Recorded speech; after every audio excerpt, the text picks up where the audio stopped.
as you all know, you are staff. You are among 118 staff to be exact, which is incredible for it only being the 1st of March. If you don't know, we have around 90 cabin staff usually that we aim to hire. That means there's like 3 in every turtleback, which is our youngest tribe. There are usually 3 counselors in there. So 90 puts us there, and our goal is always to hire all of them by March 1st. And this year, we did it. Yeah. Along with all of your help, just recruiting people, telling your friends, y'all helped us meet our goal for this year. And so we met that, which is great. But we still need more positions. And we actually decided to hire more counselors. So Clayton's going to give us a little update on that whole thing. So we still have like a few counselor spots left that we can fill. We need 1 receptionist. We still need a photographer. Still need to hire some drivers, get those guys locked in, and then some horseback staff as well. So if you know anybody who'd be interested in any of those positions, feel free to send them our way. We'd love to get to know them, just go through the whole interview process with them. So yeah, be on the lookout. They don't even have to be professional horse people. Yeah. If they've seen a horse. You just have to be willing to put a saddle on a horse. Touched a horse. That's all we ask. Yeah. If you can put a saddle on a horse or willing to, we can teach you. If they've seen a picture of a horse, as long as they know what a horse is, we're good. I know a horse. Does that help? You know a horse? I think so. I think it's a horse. Dude, it's a dog. Sorry. How do I mute you? All right, so we're going to turn it over to Phil Berry, and he is going to talk to us about this summer. Hey, folks, did you know that there's a pandemic going on? It's hopefully less noticeable around you right now. But yeah, I want to tell you a couple things that might happen this summer or that you might see this summer that are different than a normal summer. Also, before I say any of it, we really hope that this stuff doesn't have to happen. We're hopeful, but we would rather be prepared for whatever we need to do to make camp safe for you, safe for all these kids that come, and so that we can keep doing this camp thing, because we're in North Carolina and there's laws and rules that we have to follow that may be different than Florida or whatever. So here's a couple things. We're going to ask you guys before you come, about 8 days before you come this summer, to limit your exposure to other people. You could say quarantine. We're not saying that you have to like go into your bedroom for 8 days. That's not very realistic, but limit your exposure before you get here, which is kind of like wear a mask and, you know, distance from folks, wash your hands a lot for the 8 days leading up. The goal being, of course, do anything you can do to make sure that you don't come here with COVID for obvious reasons. Also, I guess about 4 days before you come, we're going to ask you to get a PCR test. There's a whole bunch of different COVID tests out there. A PCR one, my wife has had 10. That's a different story. They're not painful, but you basically, you can go anywhere. You can usually get them the next day or 2 days in advance, but we want you to schedule that and get a PCR test. It's kind of like picking your nose. They'll tell you within 48 hours just to make sure you're COVID free. So basically right before camp, we know that everyone who showed up within the last week doesn't have COVID. We're going to do some mask stuff this summer. As much as we can, we're going to try to not have masks, but we know that it's going to happen when a lot of people get together. We'll explain more of that later. The brief version is like your cabin, you're not gonna have a mask when you're in your cabin with your or with your kids in your cabin. But basically outside of that, if you're outside, there's gonna be some different changes. But if we're like inside really close together with folks who aren't in our cabin, we're gonna have masks on so we can keep having camp in case somebody brings COVID in. So you can expect some of that. I think most people know what a cohort is. It's kind of like a group of people. We're going to kind of do some of that.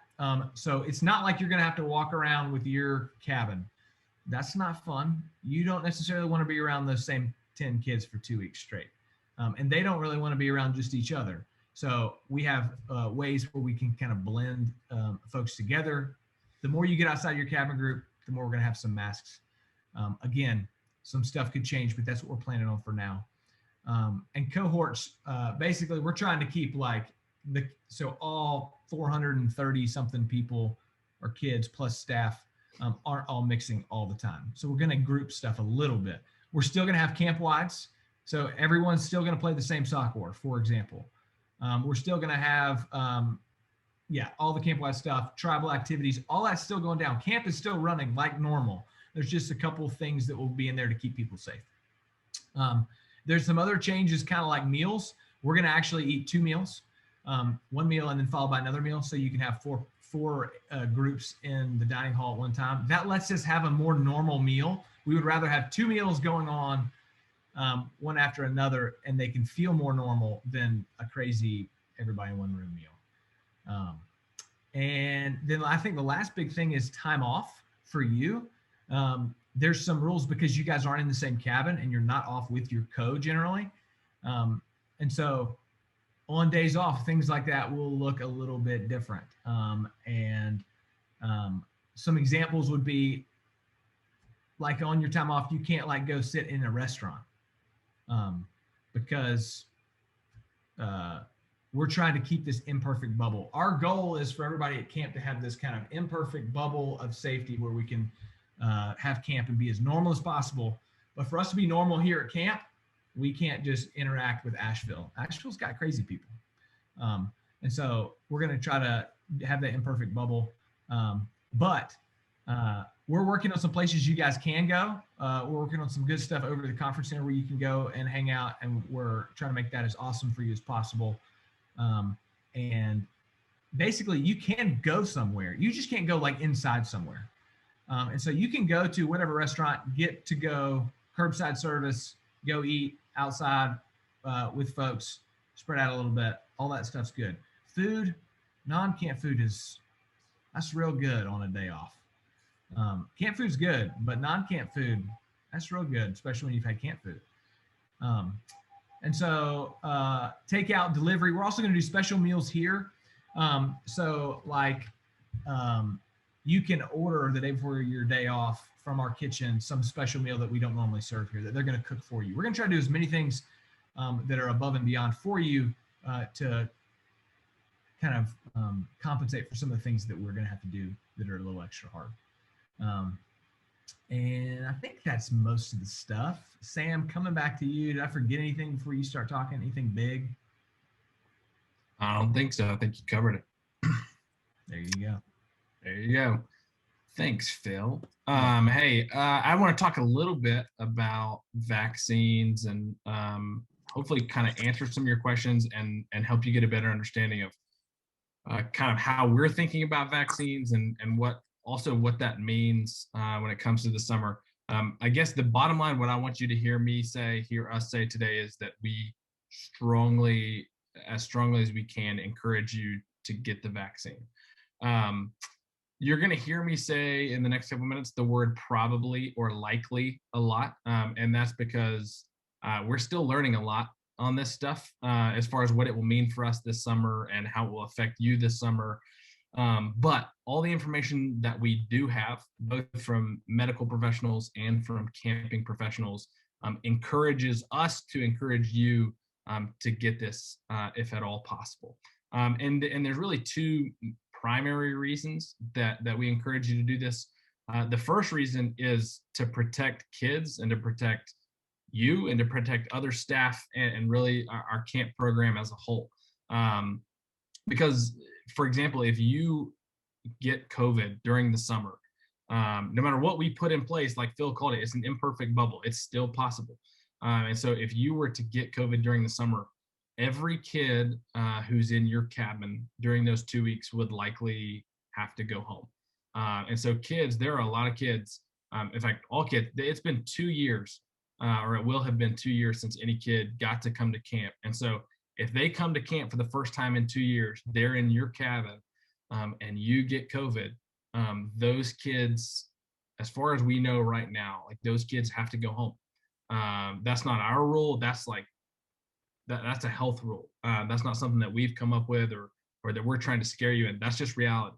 And so those kids who would come here for the first time in 2 years, their experience would be over that day if you got it. The same thing is true on the other hand, if you're a counselor, you're not vaccinated, and a kid in your cabin gets COVID, comes to camp with COVID, even though he passed his test or whatever, if he comes and he gets it, you likely cannot work for us for the next 2 weeks at least, which would be a huge bummer for you. It'd be a huge issue for us because we don't just have a lot of extra counselors sitting around ready to take your spot if you go down. So it's a big deal if you were to get it, or if a kid in your cabin were to get it. Also, if you get it, that's also time that you would be away too, not just your kids. So we don't want that to happen. We want camp, like Phil said, we want camp to happen as normal as possible and as uninterrupted as possible. And we don't want you to have to leave. We don't want your campers to have to leave because camp, for the most part, is pretty full. And so if a kid comes first session, something happens, his counselor gets sick, he has to go home. There's a good chance he doesn't have another chance to come back this summer. It'd be another year before he gets to come back. So it's a big deal. So the first reason is really to protect camp and protect you and kids who come here. Parents trust us to protect their kids. And so we want to be able to say we're doing everything in our power to protect them. The second thing is I want you to enjoy as much freedom as you can this summer. I've been a counselor. I've been in your shoes, and I'm telling you, if you haven't been a counselor, your day off, man, it is so needed. Like you are so ready for your day off when it comes. And so when it does come, we want to be able to give you as much freedom as possible. Freedom to do things like to be able to hang out with each other maskless, or to hang out with guys who work in different tribes, different age groups, different positions in camp. We want you to be able to hang out maskless. We want you to be able to have more freedom out in public.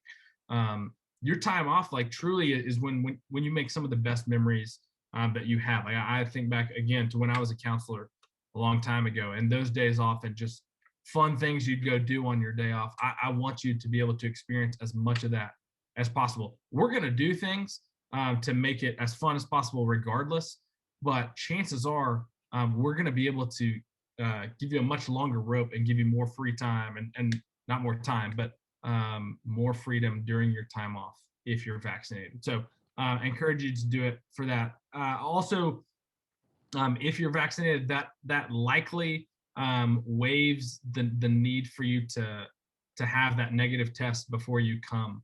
And it also may give you a little bit more leniency on the limiting exposure before you come here. And so I know, like for some of you, you may like have finals, or you have a family vacation, or you have something that is in that 5 to 8 day window before you get here. And so having a vaccine would give you more leniency there and more freedom in that time right before you get to camp. Also, if you're in a wedding this summer, or if you have a graduation that you're wanting to leave camp for, if you're vaccinated, that would make it much more likely for us to approve that time for you to go. It just helps our program be a lot more uninterrupted if you're vaccinated, and you don't have to do that like whole quarantine thing when you get back. So that changes that a lot.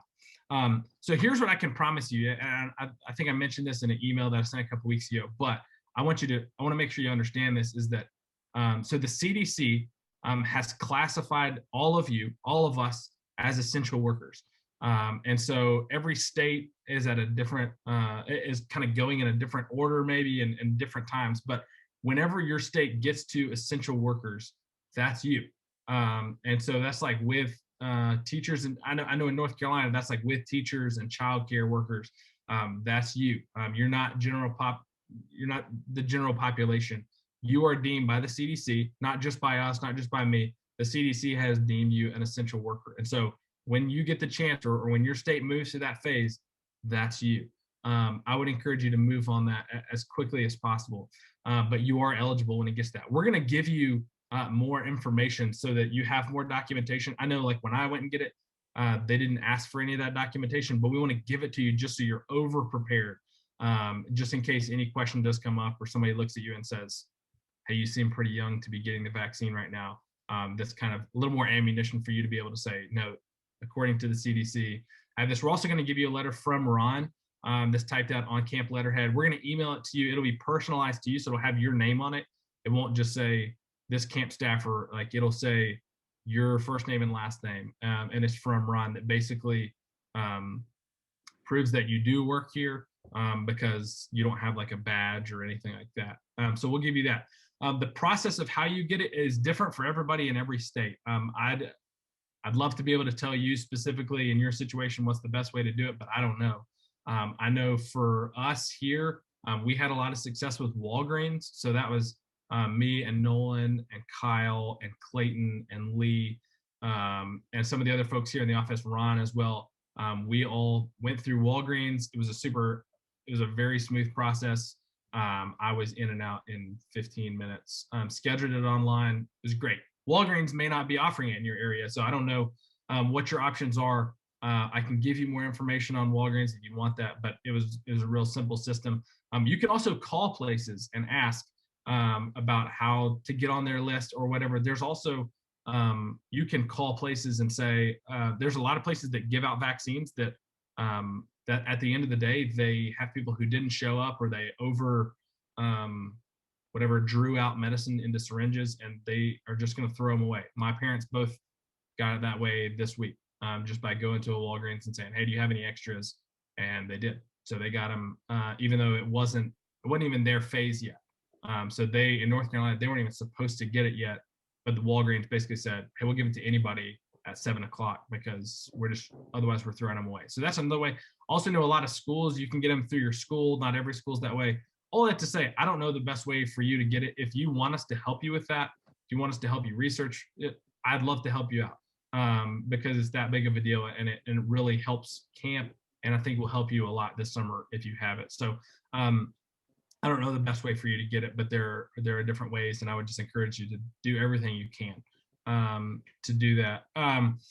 Just as a reminder, you're not considered fully vaccinated by the CDC until 2 weeks after your second dose. That's if you're getting the 2-dose vaccine. So, you will be here in 11 weeks. And so if you do the math on that and you start backing up, like, this isn't something that you can like start thinking about a month from now. It's something to start thinking about now and doing what you can, because again, it's a 6-week process. Obviously if it's the Johnson & Johnson 1 vaccine, that's a little different, but most places have the other 2 right now. So just something to think about. And the last thing on that is, once you do get a vaccine, please let us know. You can either text or email, really any of us, me, Clayton, or Nolan, a picture of that, or you can email us a picture of that or whatever, just to let us know, hey, here's where I'm at in the process. And that just helps us know and have a better idea of how many of our people will have this by the time they arrive and whatnot. So if you have questions about that, please let us know. Let me know. If we can help you in any way, we'd love to. But it is a big deal for camp and for you. So just want to encourage you in that. And like I said, give us a call if you have any questions on it. I'm going to turn it back over to Nolan. That's all I have on vaccines. Thanks, Samuel. All right.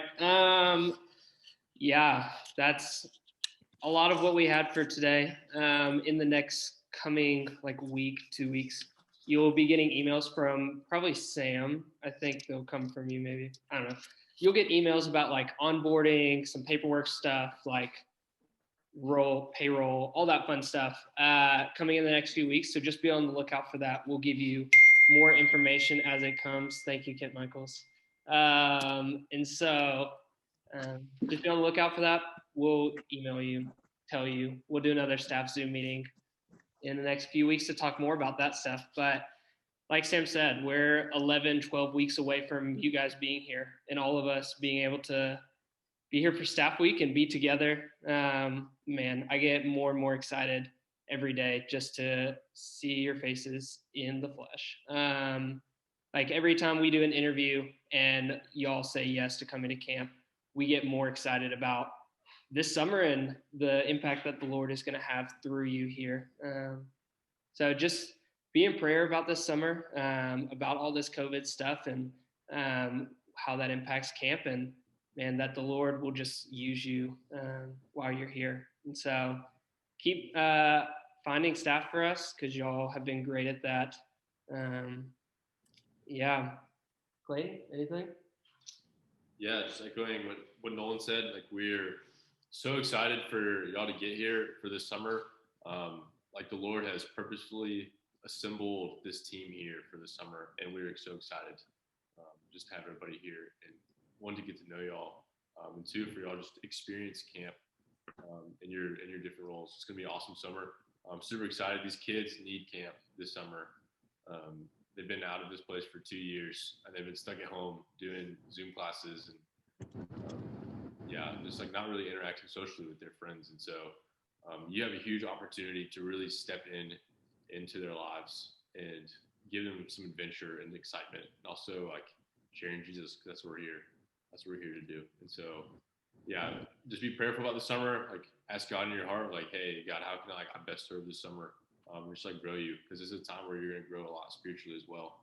So get excited, get hyped for that. We're excited to see you all very soon. Yeah. Hey, if you have can I any say something? questions, let us know. Text Clayton or I.